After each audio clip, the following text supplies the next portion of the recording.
Bom dia. Fala galera, soy Chaz Oliveira, and this is my predictions for UFC Rio de Janeiro, Charles Oliveira versus Mateusz Gamrot. All right, there aren't that many fights to be excited about, but the main card is pretty stacked.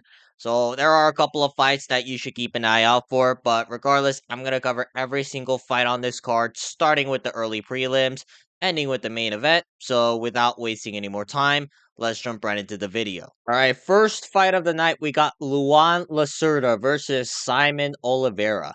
I'm going to go with Luan Lacerda based on the fact that I will never pick Simon Oliveira to win a fight. Simon Oliveira has practically been a victim throughout his UFC career. He got absolutely butchered by Daniel Marcos. He then got absolutely butchered by David Martinez. Those aren't bad losses necessarily, but it's just the way he looked. Like, he offered no resistance whatsoever against any of the guys he's fought over the last 2 or 3 years. And I feel even if this is competitive, there's no way for Simon Oliveira to really win this fight. All right. Simon Oliveira is a primary grappler who can't get takedowns. All right. I know his jiu-jitsu game is pretty good because he has a lot of submission wins in the regional scene, but he has not been able to implement any sort of grappling in his game throughout his UFC career. Whereas Luan Lacerda, he hasn't won a fight in the UFC, so I'm not too confident in this pick, but I feel that he actually tried to fight, all right, against the Mob last year. Like, he actually tried to fight before getting finished against, was it Cody Stamen? I forgot which Cody it was, but yeah. Luan Lacerda, I'm just gonna base it off the fact that he like actually tries to win fights, whereas Simon Oliveira is practically there as an NPC punching bag waiting to get finished. So yeah, Luan Lacerda should win. I don't know how he's going to, but I have a good feeling that Luan Serta is going to win. All right, now moving on, we got Julia Polastri versus Karolina Kowalkiewicz. Now, I am not too high on Julia Polastri, but I just think that Karolina Kowalkiewicz is done at this point. And she has not looked good recently throughout her career. She's also like 40 years old. All right, this is not the best time for women's MMA fighters. All right, to be kind of falling off. But unfortunately, Karolina Kowalkiewicz is kind of falling off. All right, against her fight with what was her name? Was it Yasmin Lucindo? Yeah, against Yasmin Lucindo. Kowalkiewicz had nothing to offer. She was just completely outclassed. She's taken a long time off since that fight. And now I understand that Juliana Polastri isn't at the level of a Yasmin Lucindo, but it's just hard to really trust in Kowalkiewicz's skills after I wouldn't say a beatdown, but it was kind of a demoralizing loss for her, right? It was kind of bad, and it's unfortunate. And Juliana Polastri, I think she's good enough to get past a 40-year-old Kowalkiewicz. So I'm gonna go with Juliana Polastri in typical women's MMA fashion to get it done 29-28 by decision. All right, now moving on, we got Valter Walker versus Mohammad Usman. I'm gonna go with Valter Walker on this one. I think this is pretty obvious. Mohammad Usman should not have been booked against Valter Walker in the first place. I think Valter Walker deserves a much better level of competition than Mohammad Usman. Like, realistically, Mohammad Usman, like, you would think he's an elite level wrestler because he's brothers with Kamaru Usman, but he has yet to show any sort of elite level wrestling game. Now, I do worry that Valter Walker, if he doesn't get the takedown and try to get a heel hook, he might be looking like a victim on the feet. All right, but Muhammad Usman has no idea what he's doing, especially in the jiu-jitsu. Like, I can see Muhammad Usman just defending a takedown and still somehow getting heel hooked because Walter Walker might pull guard and then trip him out or something like that. Yeah, Walter Walker has the finishing capability. Muhammad Usman is not as good as you would think. Right, the only reason Muhammad Usman is here is because he's brothers with Kamaru Usman. Like, this guy is literally the Thanasis Antetokounmpo of the UFC. So I'm gonna go with Walter Walker heel hook submission within the first 2 rounds. I'm pretty confident about this one. All right, now moving on, we got Lucas Rocha versus Stewart Nicoll. I'm gonna go with Lucas Rocha. The Stewart Nicoll. If you guys don't know who this guy is, he was supposed to be this big Aussie flyweight prospect, and he got guillotined in the first round by Jesus Aguilar. And don't get me wrong, Jesus Aguilar's not a bad fighter. Jesus Aguilar's pretty good, but it's just the way he looked. He just flung himself into the guillotine and got submitted in the first round. Now he's going against someone who is much lower level than what's his name, Jesus Aguilar. But I think Lucas Rocha has shown me more capable signs. All right, he got submitted by Clayton Carpenter, but Clayton Carpenter, who's also later on this card, is pretty good. All right, I'm gonna say that Lucas Rocha is going to be able to just impose his game a lot better. Stewart Nicoll, I just don't like the way he looked when he quit against Jesus Aguilar. To be fair, I don't really know much about either of these guys because one guy was going back and forth with Clayton Carpenter before getting submitted, and the other guy just flung himself into a guillotine in the first round. So I'm gonna go with Lucas Rocha. Am I too confident in this pick? Not really, but I don't know. It's just the eye test telling me that Lucas Rocha is a slightly better fighter than Stuart Nicoll overall. All right, now up next we got Bia Mesquita versus Irina Alekseeva. Yeah, I'm not picking Irina Alekseeva to win a fight. She is 5-3 as a professional mixed martial artist in the UFC. How is she still signed? Right? She's on a 2-fight skid. She's had what? At best 2 fights over the last 3 years, and she's lost both pretty clearly. Now, I don't know how good Bia Mesquita is, but I do know that she is a very good jiu-jitsu practitioner. I watched her a couple of times on the Fight Pass for the UFC BJJ, and she was submitting very credentialed women like Misha Tate. And although Bia Mesquita, there are questions regarding her stand up and her takedown ability, I don't believe that Irina Alekseeva should belong in the UFC. So if Bia Mesquita, right, if she has any like semblance of talent and can just impose her grappling on Irina Alekseeva, she should get the job done. She has the more dangerous finishing capability. She has much better grappling, in my opinion. There are questions regarding the feet because I've never really seen her strike, but it's not like Irina Alekseeva is all that capable of a striker. So I'm gonna go with Bia Mesquita to get a, I don't know, like a submission within the first 2 rounds. All right, now moving on, we got Vitor Petrino versus Thomas Petersen. Now, I typically don't like to do this when judging fights, but look at their physiques, right? One of them actually looks like they train at a gym.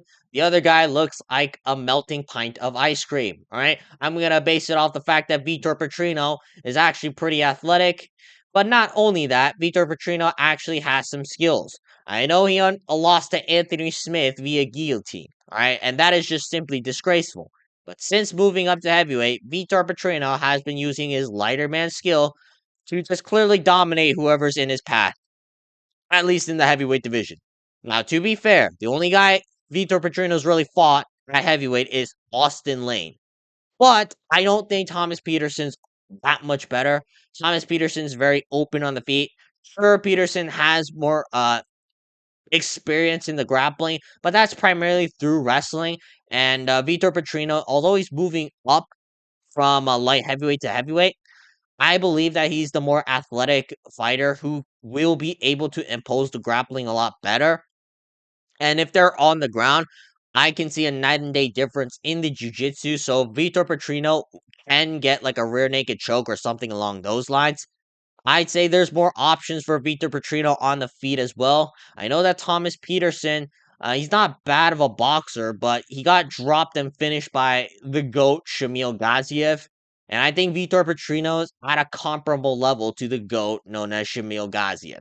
So yeah, Vitor Petrino should win this fight by finish.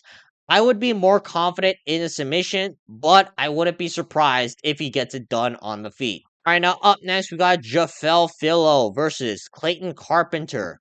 I'm gonna go with Clayton Carpenter on this one. Now, Jafel Filho is actually really good, but my problem is he likes to play guard a little bit too much. All right, Clayton Carpenter, I don't think he's necessarily a better grappler, overall than Jafel Filho, but I think his grappling is good enough to where he can neutralize the submissions, keep top control, and then land some ground and pound shots. And on the feet, all right, Jafel Filho, he hits hard, but he's also very open to shots. And I don't think Jafel Filho, like I said he hits hard, but he doesn't really have that many KOs or like knockdowns in general. Whereas Clayton Carpenter, right, he's more of a sharp technical striker, and I think he will be able to outpoint Jafel Filho on the feet. And if it's on the ground, I think their grappling will kind of neutralize because Clayton Carpenter is good enough in the jiu-jitsu to just not get triangled by Jafel Filho. All right. And also, Jafel Filho will be content with staying in guard. Right. In his last fight with Alan Nascimento, Nascimento was able to secure top position a lot throughout their fight. And Jafel Filho, he did have a couple of chances, but he just played in his guard way too much and then ultimately lost that fight 29-28. I think Clayton Carpenter can implement a very similar game plan. So I'm going to go with Clayton Carpenter to win 29-28 in a close but pretty fun decision overall. All right, now moving on to the main card, we got Lucas Almeida versus Michael Aswell. I'm gonna go with Lucas Almeida on this one. I don't really see what's impressive with Michael Aswell. First off, he lost his fight in the Dana White Contender Series, and it wasn't even like that high level. Like it was a fun scrap, but I don't know. That was just it. Like I didn't think Michael Aswell really should be like UFC caliber in the first place. And then he stepped up on short notice against Balaji Oki. And I'm not gonna lie, I don't think Balaji Oki is all that good. And Michael Aswell was getting outpaced by Balaji Oki, who is notorious for gassing out past the first round in the later rounds of their fight. Right? Michael Aswell, simply put, maybe it's because he showed up on short notice against Balaji Oki, but he hasn't really impressed me all that much. Whereas Lucas Almeida, although he hasn't looked all that good, right? He has been losing a lot of fights, but he's been winning a couple of fights. Like for example, the Timmy Kwamba fight. Like Lucas Almeida, I'll beat Timmy Kwamba, which right, it's not bad of an aging win. All right, Timmy Kwamba is coming off a fresh knockout over Romero. I forgot the first name of that guy, but it was like this Mexican dude that was like, oh, he's pretty good because he took David Onama to a competitive decision. But yeah, I'm gonna go with Lucas Almeida on this one. I just see him actually winning fights in the UFC. Whereas Michael Aswell, I've yet to see any sort of ability from him to win a fight. So until he wins a fight, all right, I'm probably gonna keep picking against Michael Aswell. All right, maybe he gets cut after this, but yeah, I just don't know how Michael Aswell is gonna win his fight because he's never proven to do so, and he's never looked exceptional in any of his fights at like any part of the game, whether it be the striking or the grappling. So yeah, I'm gonna go with Lucas Almeida on this one. All right, now up next we got Ricardo Ramos versus Kaan Ofli. I'm gonna go with Ricardo Ramos on this one. Now there are a lot of bad signs regarding Ramos's game. Right, he's very kick heavy, but he gasses out very quickly. Right, unless he gets like some fluky wheel kick on you in the first round, he's probably not gonna knock you out or finish you. But the difference is, I think Ricardo Ramos can actually fight. Whereas Kaan Ofli is incapable of fighting against anyone at the UFC caliber. Right? His last fight, Muhammad Naimov, was simply one of the worst fights I've ever seen. Kaan Ofli is a primary wrestler who cannot get takedowns and tries to smush you up against the fence in order to win fights. And that ain't working, especially when you have no strikes to follow up with. So I'm gonna base it off the fact of Ricardo Ramos. Although he's not all that good, right? There are a lot of bad signs. Like for example, he did get finished in the second round by Shepe Mariscal. I'm gonna say that Ricardo Ramos actually tries to fight in his fights before tiring out. Whereas Kaan Ofli just never really tries to fight in the first place, alright? Even in the third round against Mohammad Naimov, Kaan Ofli literally went out there knowing that he was down 2 rounds and just continued to try and clinch and wrestle against Muhammad Naimov. So yeah, I'm gonna go with Ricardo Ramos to win this fight. 29-28, 30-27. I don't see a knockout, but I will clearly see a better striker in that octagon, and that better striker probably will be Ricardo Ramos. Right now, up next, we got Jhonata Diniz versus Mario Pinto. I'm gonna go with Mario Pinto on this one. Now, there are a lot of unknown factors regarding Mario Pinto. However, the eye test proves that Mario Pinto is kind of a good striker, right? He actually sets things up. Unlike most of these blobbish heavyweights who throw 1-2s down the pipe repeatedly and throw naked calf kicks. They just kind of wing overhands hoping that the other guy gets knocked out. Mario Pinto, on the other hand, is actually a very educated striker, and I think that's going to be enough to beat Jhonata Diniz. Jhonata Diniz, he's not that bad, but at the same time, he looked really bad in his fight with Alvin Hines, who came in as a short notice replacement, who doesn't really know how to strike. Right? Jhonata Diniz, in my opinion, he's not like he's gonna really impose his will against Mario Pinto. Alright, Jhonata Diniz literally gassed out in his fight after like every single first round. Alright, against Mario Pinto, against Marcin Tybura. Like anytime Jhonata Diniz goes past the first round, you're like, oh yeah, this guy's probably gonna get cardiac arrest because he's an obese blob heavyweight. Alright, now to be fair, Diniz does have some heavy hands, but he's a lot slower than Mario Pinto, in my opinion. And I think Pinto will be educated enough to keep Jhonata Diniz at bay. I'm going to say that Mario Pinto wins this fight by either round 3 TKO or comfortably posting to 29-28, 30-27 decision, where he gets his reads and eventually Jhonata Diniz just gets picked apart worse and worse as the fight progresses. All right, now up next we got Vicente Luque versus Joel Alvarez. This is unfortunate. I'm gonna go with Joel Alvarez on this one. Vicente Luque, in my opinion, is just cooked. All right, he lost to Kevin Holland and he hasn't been looking too good throughout his last couple of fights. Right? I think the Jeff Neal fight permanently changed this guy. He's not been able to wear damage the same, and there are a lot of questions regarding Vicente Luque's chin. And Joel Alvarez is one of the hardest hitting fighters on the 155-pound roster. Now I understand that Alvarez is moving up to welterweight, but Alvarez, I think, will be doing a lot better at welterweight because he's not cutting an exorbitant amount of weight. I think Joel Alvarez is going to look refreshed in this next fight. And there's going to be a clear skill gap, right? There's a clear skill gap usually with lightweights and welterweights. And Joel Alvarez, who was like a borderline ranked contender in the lightweight division. I think he's gonna do wonders in the welterweight division, at least in the striking. Like there are guys who I would pick against Joel Alvarez, like maybe like a Bilal Muhammad, Sean Brady, or any kind of heavy pressure grappler. But on the feet, I think it's gonna be very hard to put this guy out. And Vicente Luque is not a primary grappler. All right. Vicente Luque is a guy who makes it gritty. Right. He goes through a lot of wars by just tanking damage.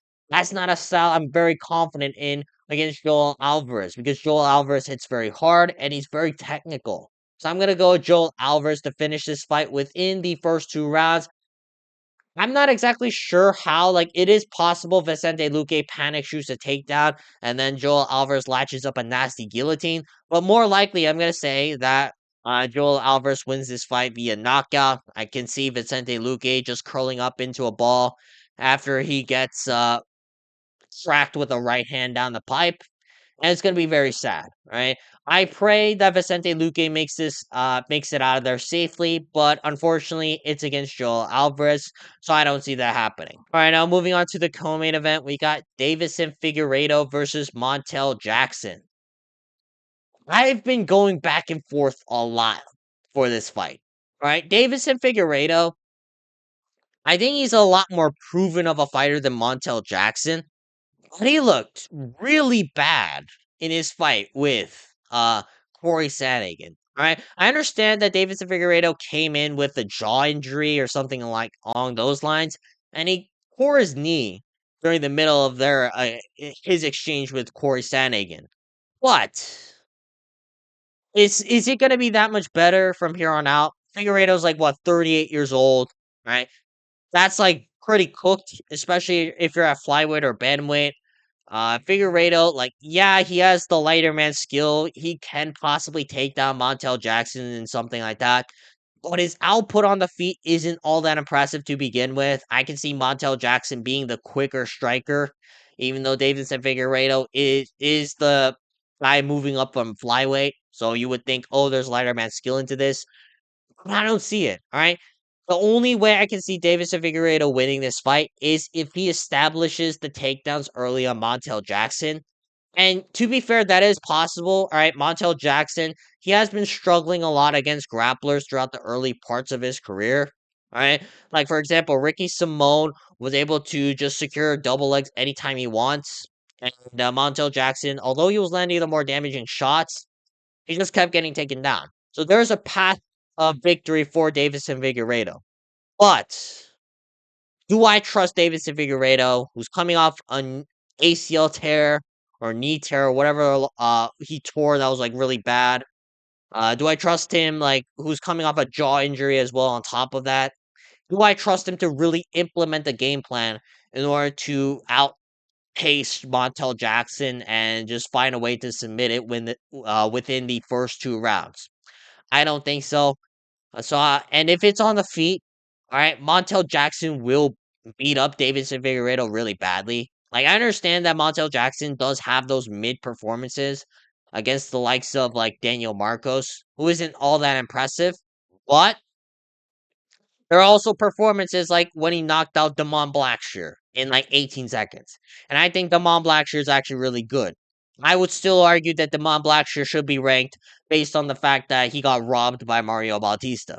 So I'm going to say Montel Jackson gets it done. I'm going to say he shows up a good version of himself because there are questions regarding like his consistency. But yeah, Montel Jackson is fighting a big step up in competition. But he's old. He's very old, and I don't really trust 38-year-olds at bantamweight. So I'm gonna go with Montel Jackson to win this fight, probably by nasty finish, and it's gonna be very sad. But I hope it doesn't happen because Davidson Figueiredo is a very cool guy. And last but not least, we get to the main event: Charles Oliveira versus Mateusz Gamrot. Now, I have been tape studying a lot throughout this morning. All right, I watched Charles Oliveira fight Arman Tsarukyan. I watched Mateusz Gamrot fight Arman Tsarukyan. I watched Mateusz Gamrot fight Ludovic Klein as well. And I watched Charles Oliveira fight Beneil Dariush and Ilia Topuria, unfortunately. My overall take on this, right? I'm going to say that Charles Oliveira wins this. Now, I have doubted Mateusz Gamrot in the past, and he has made me pay for it by, for example, beating Ludovic Klein pretty dominantly. But my problem is, Gamrot does not have any sort of finishing potential. Like, Arman Tsarukyan, I believe, had more dangerous finishing potential than Mateusz Gamrot. And even I look at Arman Tsarukyan as like, oh, he's not going to be destroying Charles Oliveira on the ground or on the feet, right? And in their fight between Charles Oliveira and Arman Tsarukyan, you could argue a possible win for Charles Oliveira, right? Charles Oliveira did a very good job of latching onto submissions. Arman Tsarukyan was basically fighting for his life. And Charles Oliveira, like, let me just say this, all right? He had the guillotine in. It's just that Arman Tsarukyan's kind of cheating his ass off and pulling down the pants of Charles Oliveira. Very haram behavior. That being said, I don't believe that Mateusz Gamrot has the jiu-jitsu defense of Arman Tsarukyan. Now, don't get me wrong, Mateusz Gamrot, in my opinion, is a high-level grappler. I think his takedowns are better than Arman Tsarukyan, and he was able to win his fight against Arman by just outlasting him in the later rounds. But the difference is, Charles Oliveira is nasty on the ground. And just because Ilia Topuria cut through Charles Oliveira's guard like butter doesn't mean Mateusz Gamrot's going to be able to do so. Right? I can see Gamrot trying to establish top control, and then Charles Oliveira tries to latch up a triangle, and then tries to do all this fancy jiu-jitsu stuff. Now, there is a possibility where if Gamrot just continues to hold on to top guard, Charles Oliveira will just be held on bottom position, and Mateusz Gamrot coasts through a decision. But the difference is, First off, I think Mateusz Gamrot's a lot more open on the feet than Sarukian. Right, Sarukian, I believe, is a lot more defensively responsible than Mateusz Gamrot. So I think there are more openings for Charles Oliveira. Mateusz Gamrot doesn't have the power to knock out Charles Oliveira, even though Oliveira is coming off a brutal knockout loss to Ilya Zaporia. Last but not least, Gamrot's top control in jiu-jitsu game overall isn't up to par with Arman Sarukian. I can see Gamrot panic shooting in for a takedown, and then Charles Oliveira latching up a nasty guillotine to finish him off. All right. And over the course of 5 rounds, even though Mateusz Gamrot has the better cardio, if anyone's going to finish this fight, it's most likely going to be Charles Oliveira, unless Mateusz Gamrot flukes some kind of injury like what happened in his Rafael Fiziev fight. All right. So I'm going to go with Charles Oliveira to get a round 2 or 3 submission win over Mateusz Gamrot. If I had to pick the submission, it's gonna be a guillotine. But even if he doesn't get the submission win, on the feet, Charles Oliveira is a lot more dangerous. Charles Oliveira is gonna be the one who hits harder. He's gonna be the one to possibly drop Gamrot. We know Gamrot gets dropped in a lot of his fights, and I don't see Gamrot really being able to recover against Oliveira because Oliveira is probably the nastiest finisher out of everybody Mateusz Gamrot has fought, over the last 5 or 6 years of his UFC career. So I'm gonna go with Charles Oliveira to win this fight. I finish more likely by sub, but I wouldn't be surprised if he just TKOs Mateusz Gamrot in the middle of the third, maybe the fourth round as well. But yeah, Charles Oliveira should win this fight. All right, that's going to be it for today's video. If you guys want to see more videos like this, please make sure to like and subscribe so we can get this channel monetized. But otherwise, leave a comment down below who you guys have for the main event, co-main event, and feature fight, because realistically, those are the only 3 fights that we really care about. But other than that, though, again, like and subscribe, and I will see you guys later. Peace.